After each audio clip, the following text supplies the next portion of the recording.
guys, welcome back to my channel. Welcome to today's video. In today's video, I'm going to be giving you 5 things to avoid when you are trying to lose weight. So whether you are starting your weight loss journey or thinking about starting, whether you've just started, whether you're halfway through your journey, whether you're near the end, this video will help you to avoid things that you should not be doing during your weight loss journey, because it will make it harder for you to lose weight. It will make you fail. It's just not good, right? So these are 5 things that you need to avoid in your weight loss journey, all right? If you find this video helpful at all, be sure to leave a like. I really appreciate it. It helps out the video, and I just appreciate it, right, guys? So just click like. Even right now, yeah. If you really want to be kind, you want to help me out, just give me a little like now. And if you haven't already, consider subscribing and click the bell button. If this is the first video of mine that you're watching, you've never seen my face before. Hello, my name is Louise.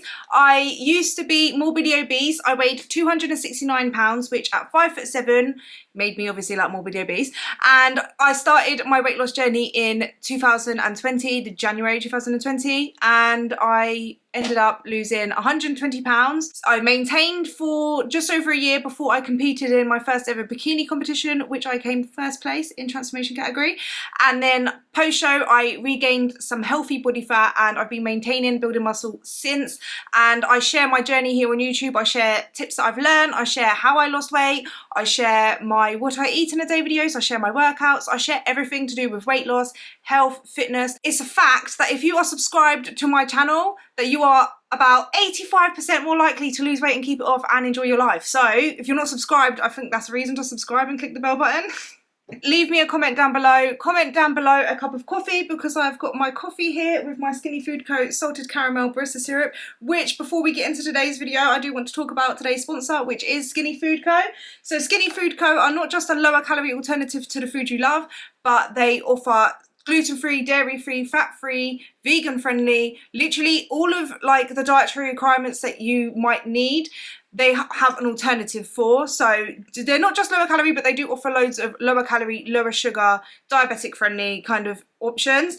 And one of the first products I ever tried of them was the salted caramel barista syrup. I was literally mind blown that it was 0 calories, basically 0 calories. So per 10 milliliter serving it's 0 calories, and then for a whole 100 milliliters it's only 2 calories. So I never track this. I use a capful. So I open up a cap basically and I pour it and add that to my coffee to sweeten it without adding sugar, without adding any calories, and it's amazing. You can get them in travel sized ones as well, so I always keep one in my bag so that I can have a low calorie coffee when I'm out. So what I do is with the travel size barista syrups, I will order either a black Americano, and then I'll carry around the Skinny Food Co.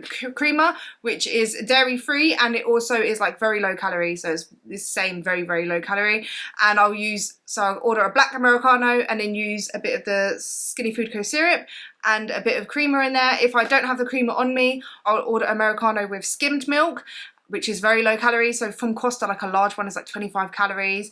And then I'll add a bit of Skinny Food Co. syrup in there to sweeten it and flavour it. And it's a very low calorie way of having a coffee when I'm out. And I also wanted to show you guys the new Chocoholic syrup range. I use the syrups on my oats, on my Weetabix, on my cream of rice. I use it on yogurts. If I have an ice cream, whether that be I make an anabolic ice cream, or I get like a lower calorie ice cream like Halo Top, or there's one from Lidl's that is like high protein as well. I will literally use the syrups on that. I'll use it on my French toast, on pancakes. I use it in recipes. I literally use the syrups for everything.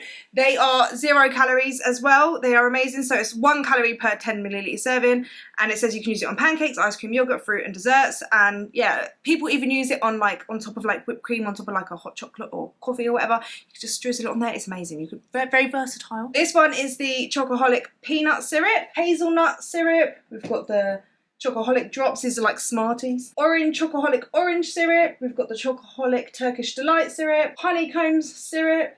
They've got Chocoholic balls, which are like little Maltesers. Coconut one as well. There's so much more syrups as well. This is just the Chocoholic range, which is new, which is what I wanted to show you. But there's so many different flavour syrups. They also do like loads of sauces, fake weight options. They've got everything. So I would definitely recommend to go check out their website. And if you would like to save some money on order, you can use my code LOUISEOHOLIC to save 30% off of the Chocoholic range, which they do loads of chocolate bars and all that kind of stuff, low sugar. Oh, amazing. And then if you would like to order any barista syrups, you can use the code LOUISEOHOLIC and get 35% off. And then for everything else, Louise20 will save you 20%. So you're saving monies. Thank thank you so much to Skinny Food Co for sponsoring today's video, and let me just tell you about the 5 things you need to avoid when you're on your weight loss journey, okay? So the first thing you need to avoid when you are starting your weight loss journey is to just avoid the restrictive diets. Avoid diets that are unsustainable. For example, cutting out whole food groups. For example, slim fast shakes or meal replacement shakes.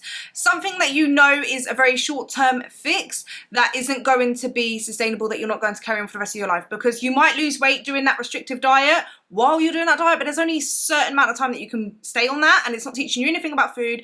And as soon as you go back to the way you was eating before, you're going to regain the weight. So you've not only lost a lot of time, a lot of effort, put yourself through a lot of pain just for nothing because you're going to regain the weight. You also will more than likely gain more weight than what you lost in the first place, if that makes sense. So you end up heavier, and it's just like a really bad cycle. And literally, you need to avoid like detoxes. You don't need to kickstart your weight loss. There's no such thing as kickstarting your weight loss. Like, oh, I'll just do this diet to kickstart my weight loss and then I'll go into, no, just don't waste your time. Detox teas, all of that kind of stuff, just forget it, all right? Forget it. Just avoid it. Don't waste your time.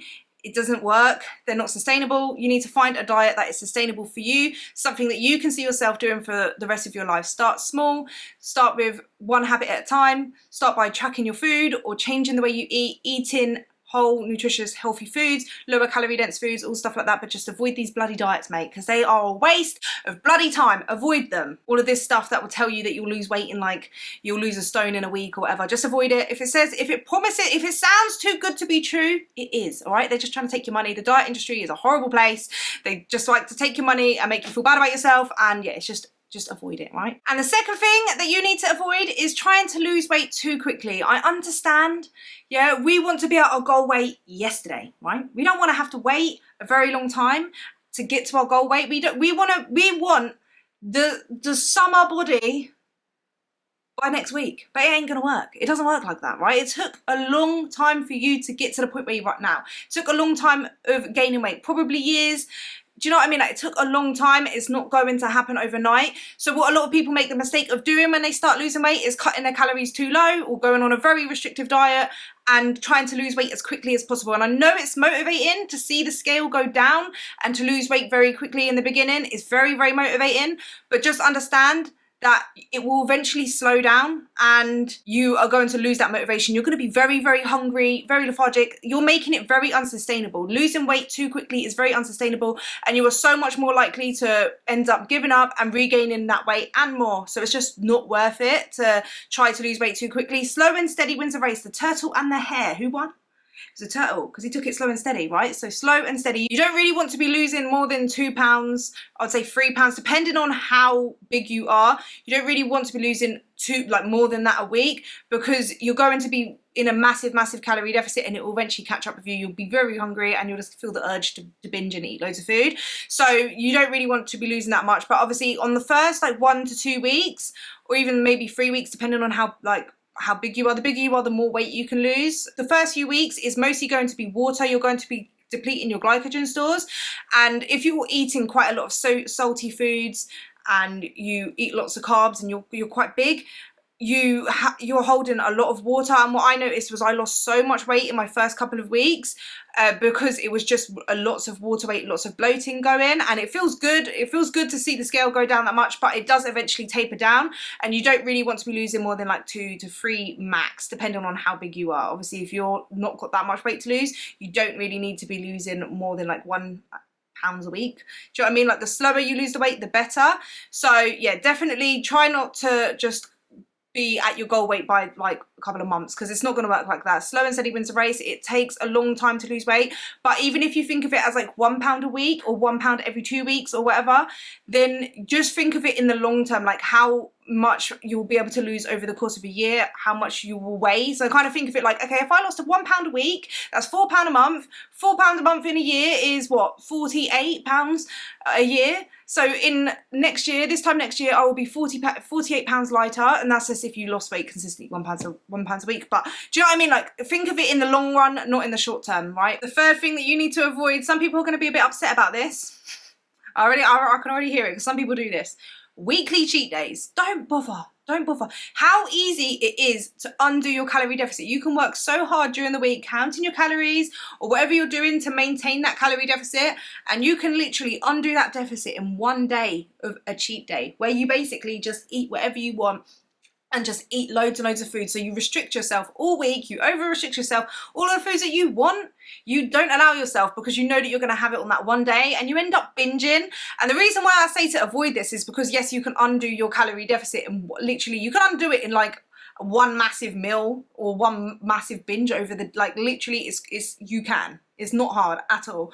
So if you're actually doing weekly cheat days and you're wondering why you're not losing weight, it's because of that cheat day, right? Just, it's so much better to allow yourself to even have a couple hundred more calories each day and fit in at least one food a day that you would like, that isn't nutrient dense, that is just more calorie dense, like a chocolate bar. It's a much better way to include it in moderation throughout the week and not have that cheat day and not feel deprived than it is to just include that cheat day. You don't need a cheat day. If your diet is sustainable, which you're going to hear this word sustainable. Let's comment down below sustainable, yeah? You're going to hear it a lot in this video. If your diet is sustainable, you don't need a cheat day, right? You don't need to go all out on one day because you're including all the foods that you love in your diet, just in moderation and just not as much of it as what you might have had before.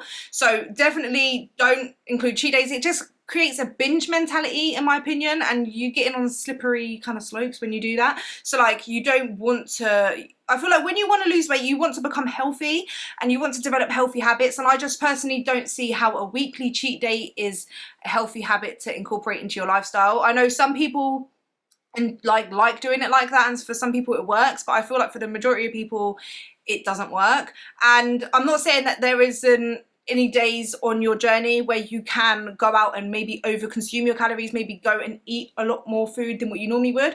I do that sometimes. Sometimes if it's my birthday, I definitely eat a lot more calories, but I don't consider it a cheat day because I'm not cheating. It's just I'm eating food. I don't think I'm cheating on my diet because my diet allows me to enjoy foods whenever I want. And if I have a day where I don't really eat that much healthy food and I eat more junk food, processed food, or more calorie dense foods, and I eat loads of cake and I know I've gone over my calories, I don't consider it a cheat. I don't feel bad about it. It's just a day where I've overconsumed my calories and eaten a little bit more, and I know that over the next few days I'll either burn it off or eat a little bit less over the next few days, and it will all balance out. It's part of my lifestyle. So I definitely don't think cheat days are a helpful way in your weight loss journey. And I know so many people tell you to have cheat days. I just don't think it works. I genuinely don't. So I would say to avoid cheat days. And if you really want to have more flexibility over the weekend, you can eat to maintenance or reduce your calories during the week a little bit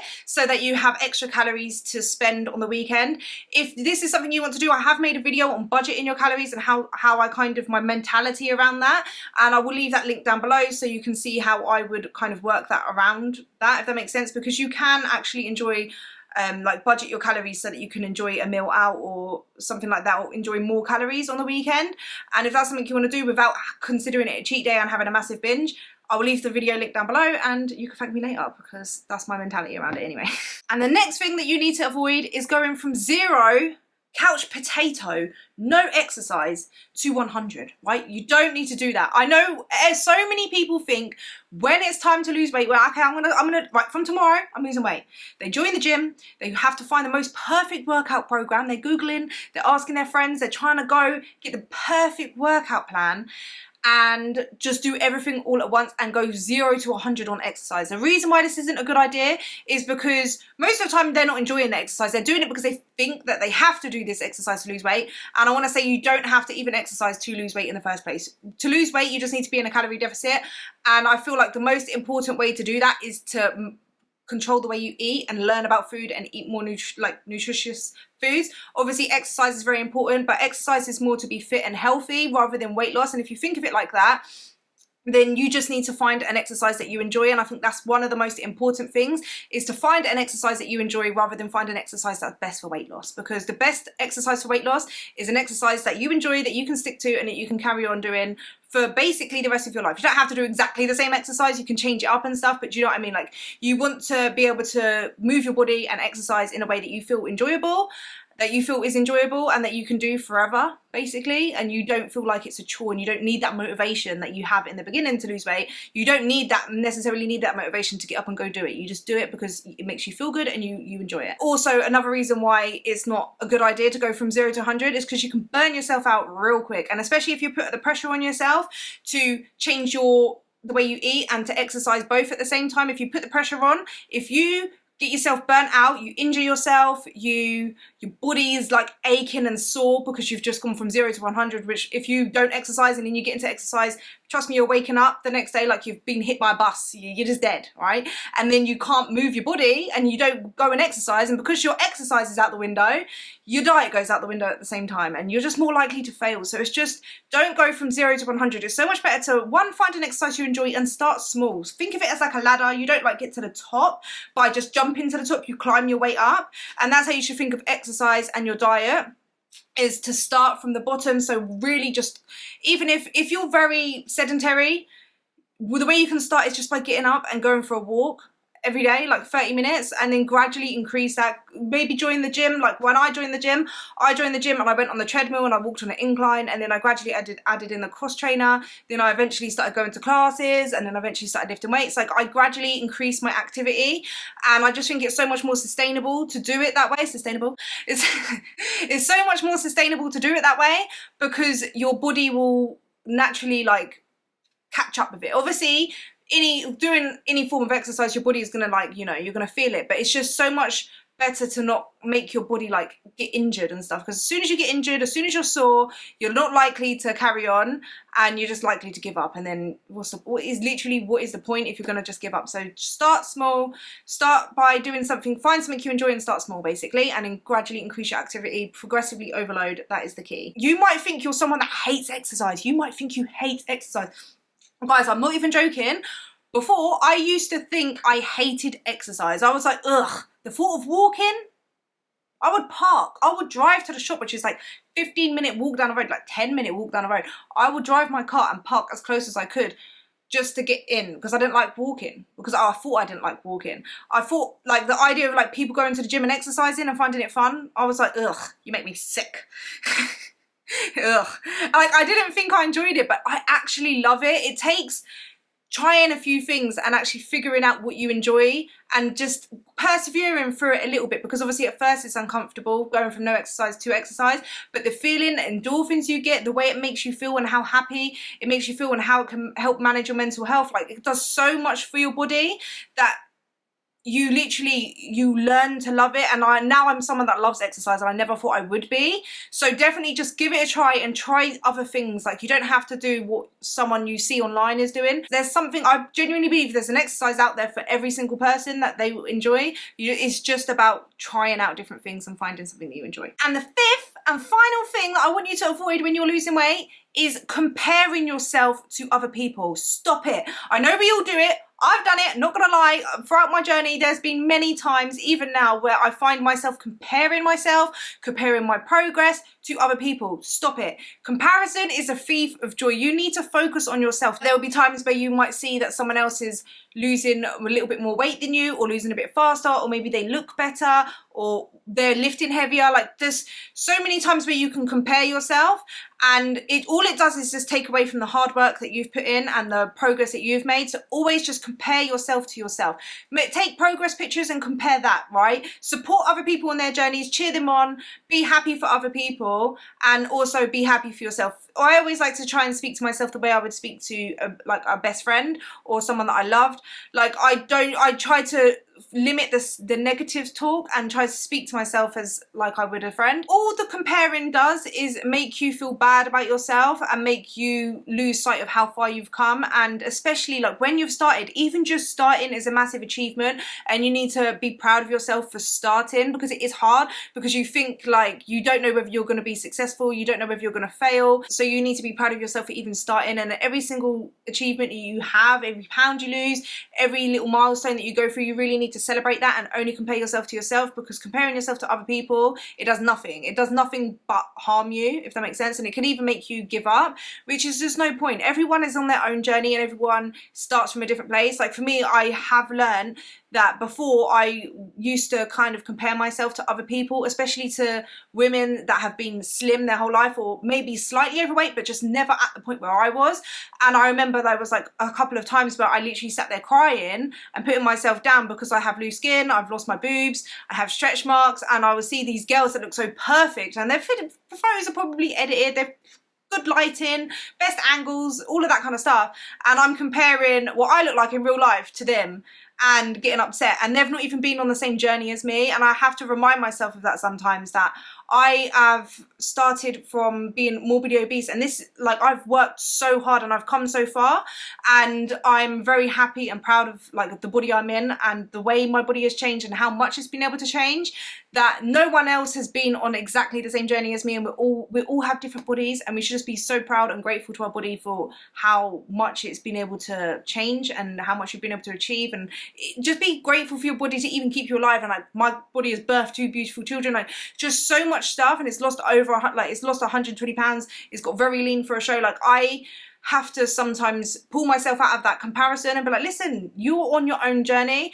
and it's so important for you to do that to yourself as well. I know it's easier said than done to not compare yourself, especially when you are online and you're seeing pictures of other people and stuff, but you really need to not compare yourself, because all it's going to do is put you down, take away from the progress that you've made, and possibly make you give up. And you never ever can give up on yourself. If you promise yourself not to give up, and you just won't fail. Because even when you have a bad day, or you overeat, or you miss your workout or whatever, as long as you pick yourself up and you don't completely give up on yourself, there's no way that you can fail. You won't fail if you never give up. Something I've always told myself. So yeah, just don't compare yourself to other people, compare yourself to yourself, take those progress pictures, celebrate your little wins, even if that is like, sometimes when I'm feeling low about myself, or I'm feeling like I'm not as motivated, I will literally put a picture of my before picture and my after picture. I'll write something, and it's me like celebrating myself and really looking back at how far I've come, and it just, that personally really helps me. So yeah, just compare yourself to yourself, don't compare yourself to anyone else. I know I keep repeating that, but I feel like it's one of the most important things that you need to avoid on this journey in order to be successful and to lose weight and keep it off. And yeah, you are you, other people are them, they're on their journey, you're on your journey. We can all help each other, we can all celebrate each other, but just make sure that you are focusing on yourself. We all have our own bodies, no matter what. Even if you ate the same as me, even if you trained the same as me, even if you did every single thing the same as me, we will have different outcomes. Do you know what I mean? Like, we won't look exactly the same, and that's what makes it beautiful. No one is you. That's your superpower, right? So yeah, that's 5 things that you need to avoid when you are on your weight loss journey. Hope you guys enjoyed it. I hope you found it helpful. Thank you so much for watching. Thank you to Skinny Food Co for sponsoring today's video. Don't forget to use the codes, guys. I will leave it in the description down below, and I'll leave the link for Skinny Food Co in the description down below as well. So yeah, thank you guys so much for watching, and I'll see you guys in the next one. Bye.